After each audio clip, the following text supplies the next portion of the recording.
Hello, it's me, April, and I have another art journal for you. And guess what? This is my ninth art journal, so that means it's my second to the last for this month. Woohoo! Unfortunately, though, I underestimated or I didn't budget well my time, so I might just probably post the last one on first day of May. But I'm hoping I'd be able to finish them all today.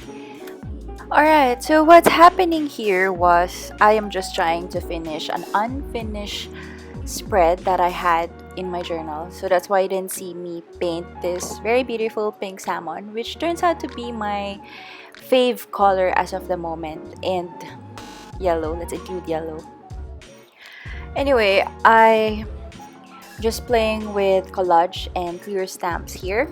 And one thing I learned with collage from my previous art journal, I didn't like the dark text of the newspaper so I learned it hard. So this time I'm covering it with a very light gesso with a lot of water. Now if you don't have gesso with you, you can always use your white paint, whether it's acrylic or if you have watercolor, you just add more watercolor than the water. But if you're using acrylic and gouache, add more water than the paint. So anyway, I'm using the same technique. If you've been following and you've seen art journal number 8, I've used this kind of technique, which is like making blobs of paint, and then once it's dry, I will paint over something here. So just like before, I wanted to use just 2 colors, but then instead of adding another one, I decided to use a darker shade of the pink. So yeah, that's what you're seeing right now for the flowers.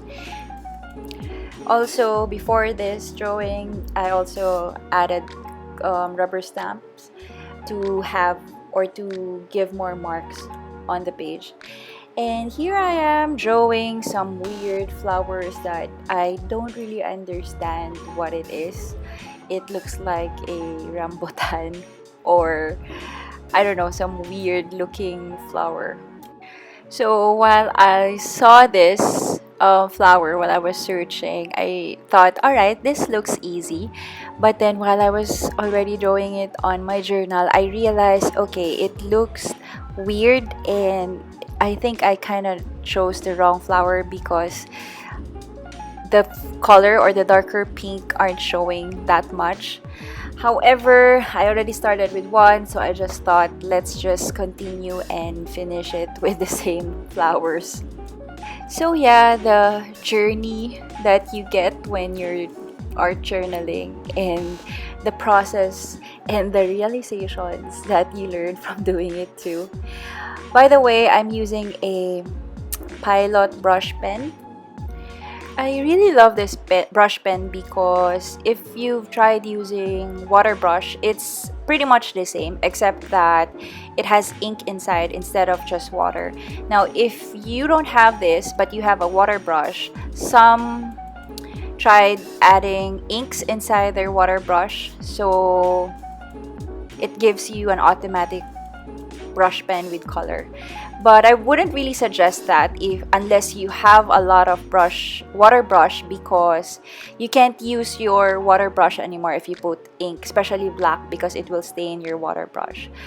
So anyway, this brush pen too is also ideal if you're writing or drawing on a large scale, because it has a very large point or brush tip.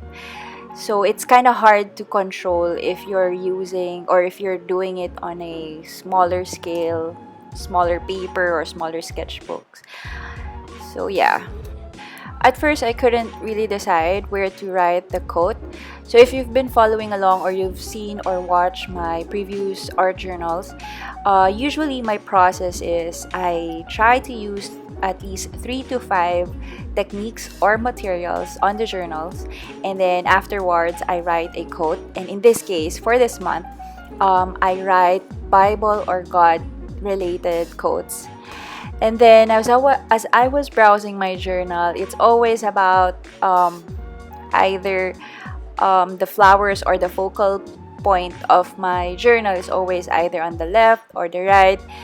And so I trying to use a different focal point here. So I'm extending the florals instead of just using one page. I'm trying to use the entire middle part. And so yeah, and then I'm just trying to focus more with just a very small quote on the right side page. So what you're seeing here is I'm just adding white pen. It's not really that visible, but I kind of like the effect that if you look closely to the page, you'll see white inks or white marks. I also wrote random quotes or just random words on the salmon or the on the background. So if you look closely to it, you'll see that there's a white marks, handwriting white marks there. So there, I just wrote the quote on the lower left. So this is pretty much it, except that after I wrote the quote, it felt like it still needed some extra oomph, or there's still lacking at some point. So I just added a few more scraps of the magazine page, and then it didn't show here, but I also added some gesso on top of it. And here's my art journal number 10, but technically number 9 on my 10 art journal goals for this month. I kind of like how this turned out, so maybe at the end of this art journal process, I will summarize the entire, or I'll do a flip through, and then you'll actually see the progress that I made.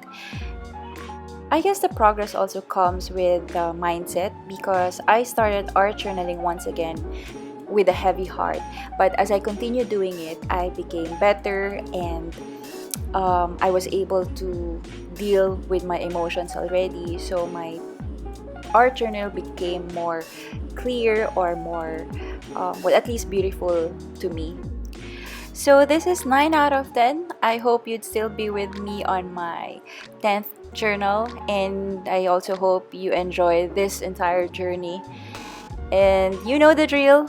Please like and subscribe to my button. Do click the bell button.